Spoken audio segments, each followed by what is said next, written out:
What's up, my friends? Welcome back to the channel. Let's talk about some basics. Let's go back to basics and talk credit terminology. So what I wanted to share with you is all the terms and acronyms, abbreviations, etc. that you often hear in the credit space. So what's interesting to me and kind of funny is that a lot of people just kind of like talk the lingo, and there's people on the sidelines that are like scratching their head the whole time saying, what the heck does this even mean? All right, so let's dive into it.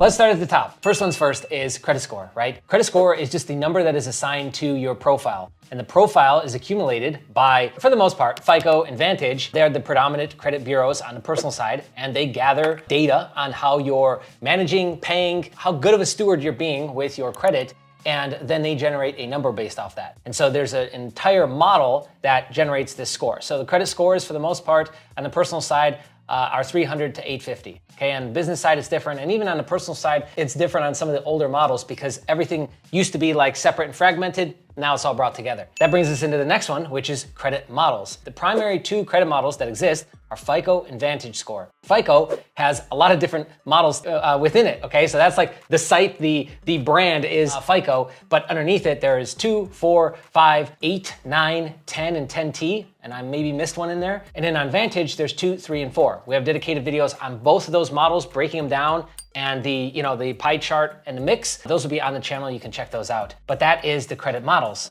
Next is credit report. Like I said, that is the report that is generated by these credit bureaus based on how well or not well of a steward you've been with your credit. And so this covers everything from credit cards to installment loans like mortgages, student loan debt, auto loans, things like that, personal loans, and then as well as it covers inquiries, and then just some basic information about who you are, your income, and your previous employment. Now, there is other information out there that goes well beyond this. Equifax taps into a lot of that. They've actually bought out some companies that deal with employment data specifically. And then obviously you've got check systems, which covers how you're behaving with your checking account data. And then EWS, early warning system, would be another one that fits on that side too, right?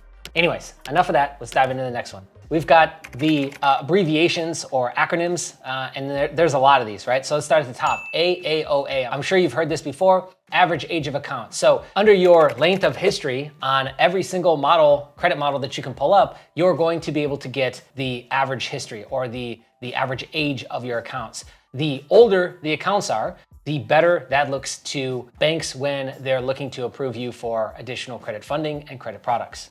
Next, SL and CL. SL is starting limit, CL is credit limit, interchangeable. So a lot of times when somebody first gets approved for the card, hey, what's your SL? What's your starting limit is what that means. And that's just the starting limit of the card that you've been approved for. CL is credit limit. So hey, what's your CL? What's your credit limit on that card? So again, that's just a thing that falls under data points, which is another thing that we'll define here in just a couple minutes. Next is TCL or TAC, total available credit. I kind of make these the same or put these in the same grouping because essentially it's, hey, how much credit do you got across the boards? Now, usually this does not include auto loan, student loan debt, mortgages, things like that on the installment side. What they're usually asking for is what's your total on the credit card side. And the reason why we want to know that is because you want to be over certain numbers in terms of dollar amount before you go and start applying for business credit. For example, you want to be over $30,000 to $60,000 before you start applying for business credit. Now, I put such a wide range as a $30,000 range because there are exceptions to the rule, and none of this is set in stone. But I can tell you, if you only had $10,000 in total credit and you're trying to go out and get business credit, you're not going to be that successful no matter what your credit score is. You're going to get lower limits and you might downright get some denials. Okay, moving on.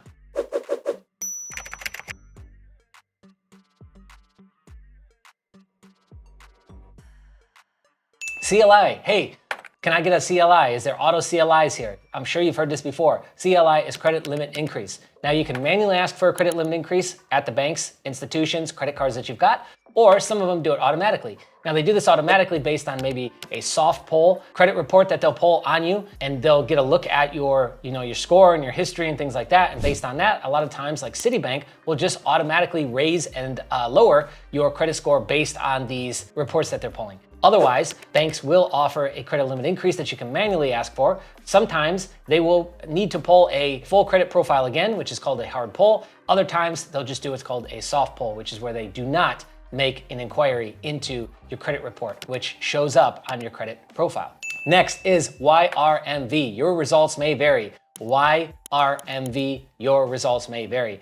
This is a tricky one for a lot of people. I don't know why. What that means is that, with the credit game and with all the data that we share, I mean, even if we were sharing data across hundreds of thousands of credit profiles, millions of people, we still wouldn't be able to come from the position of, yes, this is 100% fact, gonna happen this way every single time. It just doesn't work like that. Now, there are a lot of things that are consistent across the boards, and now there has been a ton of data that's been shared. For example, what credit bureaus, banks poll, this stuff doesn't really change that often, even though some of it has over the last 12 months. For the most part, those are things that we kind of make assumptions on. But the rest of it, in terms of like how much limit can you get, how much can you walk away with in terms of credit funding from this bank or institution, a lot more of that, your results may vary, kind of grouped in and talked about around that, okay? Next is trade lines. And so this is kind of referenced differently depending on who you're talking to. So a trade line is like an open account, a credit account of some sort. On a personal side, sometimes it's referenced and used differently on a business side. But in short, I guess the simplest way we could define this is a trade line is an account that is showing up on your credit profile.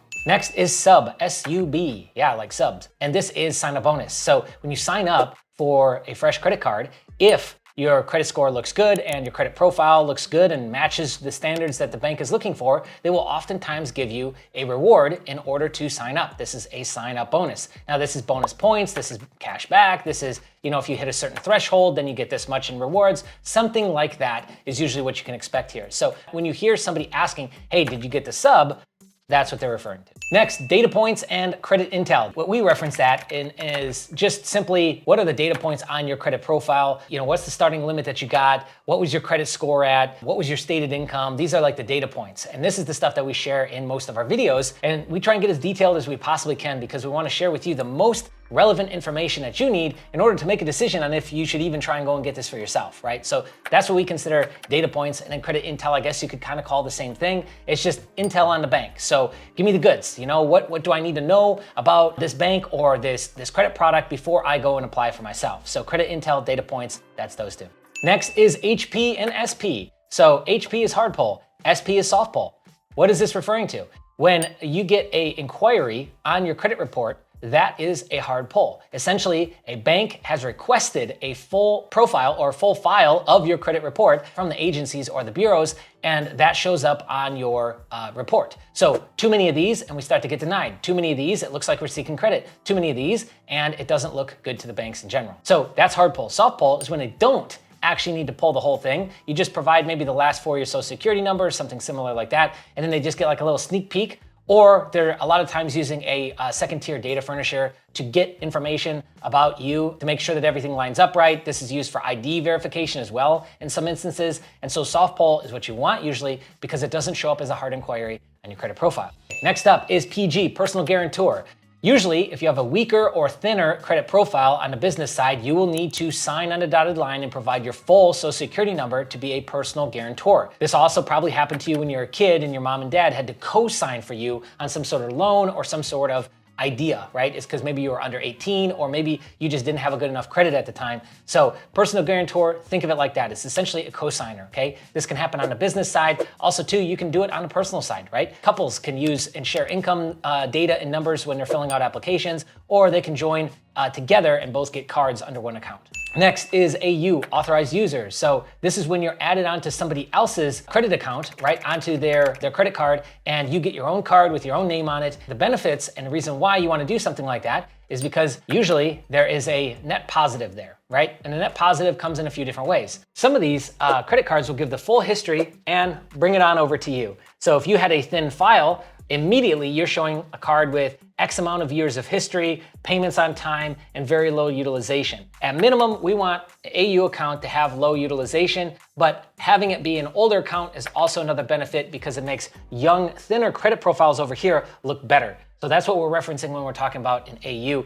You can have these with your family, you can have them with a random stranger. You got to do a little bit more work to make that work, but people do sell AUs still. They are judged fairly less on the newer FICO models like FICO 10 and things like that. They're not as powerful and potent as they used to be. The game used to be a whole lot easier during FICO 8, I'll tell you that, because AUs were so strong that you could aggressively change your credit very, very quickly. It's just not like that anymore because the weight of those has been lowered, right? Okay, a few more here. Max exposure. This references the max amount of exposure or credit that a bank is willing to have with you. And a lot of times we don't know what these numbers are. But we do with some. Like, I'll give you a small example. With Navy Fed, we know for a fact that the maximum amount of cards that you can get with them on the personal side is 3 credit cards. We know that the maximum exposure in terms of dollar amount for those 3 cards, you could also have this on 1 card, is $80,000. So I could have a flagship card with $80,000 limit, or I could have 3 cards that collectively add up to $80,000. Now, they usually don't approve you for more than that, like 99.9% of the time. And if you do get approved for more than that number, they will adjust it and bring you back down to 80. That's an example of what max exposure is. A lot of times you'll get an email from the bank saying that they cannot extend you a credit limit increase or give you any fresh credit because you've hit essentially the max threshold for what they're willing to lend you right now. So what they're doing based on that is they're taking a look at your credit profile, how you've been a steward of their credit products so far, and then they're coming up with that decision. So max exposure is essentially the most amount a bank is willing to give you.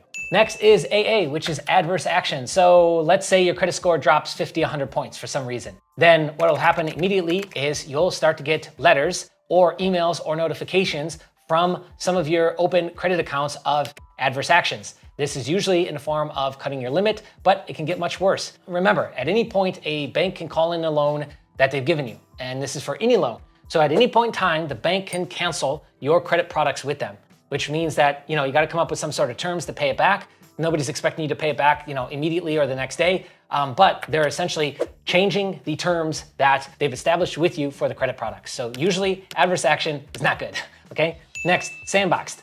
You might hear this often talked about around products like Capital One. So if you've been sandboxed, all that means is that you're not getting automatic credit limit increases, you're getting denied when you're asking or requesting for credit limit increases. There's something going on with your profile or your account with that bank that's like essentially got you on a different kind of list. And that list tells them, don't give them credit limit increases. This is especially true with Capital One, especially with their credit rebuilding cards. So if you get like that $200-300 limit, after paying on time for 6 months, I think they bump it up to like $500. A lot of times these cards never move out of there. They never move above $1,000, let alone $10, $20, $50,000 card. So that is what we are talking about when we're talking about Sandboxed, right? Next, garden. I'm gardening right now. I'm in the garden. Man, the garden is hell. The garden is this, the garden is that. Okay, what is gardening? Gardening just means that I am essentially taking care of the credit accounts that I've got. I'm not seeking new accounts. I'm not going on app sprees. I'm gardening. I'm taking care of the vegetables and fruit that I have growing,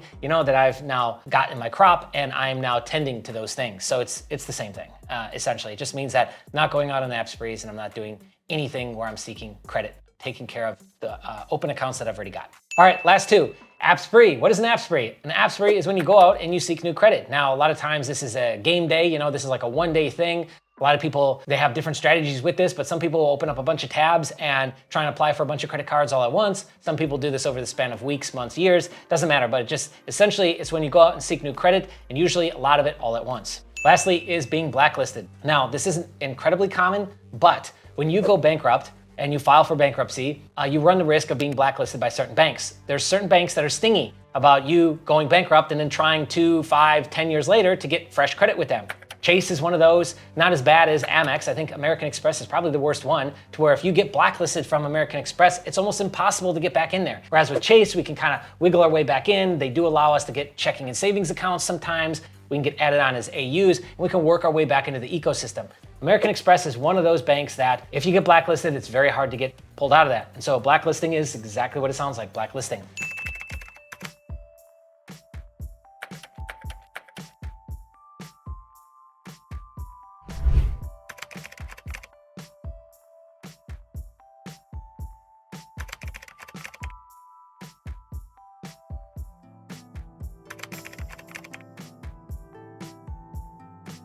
Okay, here's my question for you. Did I miss anything? I know, long list, thanks for bearing with me. Like this video, comment below if you got something to say, and of course, let us know if we missed anything, and we'll catch you in the next video. Hey, you should subscribe. 60% of you are not subscribed yet, right there. Okay, bye.